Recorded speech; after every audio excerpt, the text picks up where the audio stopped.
గడ్డి గిట్టించాను. ఈరోజు chicken fried rice చేస్తున్నాను.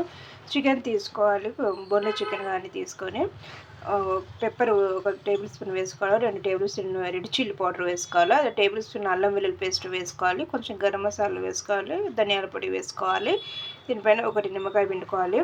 ఇప్పుడు ఒక 2 టేబుల్ స్పూన్ కార్న్ఫ్లవర్ వేసుకోవాలి, ఒక గుడ్డు వేసుకొని బాగా కలుపుకోవాలి. ఇలా అంతా కలుపుకోవాలి. ఇలా అంతా కలుపుకొని ఒక 2 గంటలు ఇలా మందంగా ఉండే ఒక పెనం తీసుకొని ఇందులో 1 టేబుల్ స్పూన్ ఆయిల్ వేసుకొని మనము నానబెట్టుకున్న చికెన్ ఇందులో వేసుకోవాలి. సిమ్లో పెట్టుకొని 2 వైపులా ఎర్రగా కాల్చుకోవాలి. ఇటువంటి చికెన్ అంతా ఇలా ఎర్రగా కాల్చుకోవాలి. 2 టేబుల్ స్పూన్ ఆయిల్ వేసుకొని ఇందులో beans, carrot, capsicum, cabbage, onion, కరివేపాకు వేసుకోవాలి. ఇవి సన్నగా తరుక్కొని వేసుకోవాలి. ఇందులో కొంచెం సాల్ట్ కూడా వేసుకోవాలి. ఇవి మీడియంగా వేయించుకోవాలి. 3 ఎగ్గులు తీసుకొని ఇందులో కొంచెం 1 టేబుల్ స్పూన్ మిరియాల పొడి వేసుకోవాలి, కొంచెం తగినంత సాల్ట్ వేసుకోవాలి, ఇలా బ్లీడ్ చేసుకోవాలి. ఇప్పుడు ఎగ్గు అందులో ఇలా మధ్యలో అంతా ఇట్లా చేసుకొని మధ్యలో ఎగ్ వేసుకోవాలి. ఎగ్ అంతా ఇలా వేయించుకోవాలి. చికెన్ సన్నగా తరుక్కొని వేసుకోవాలి.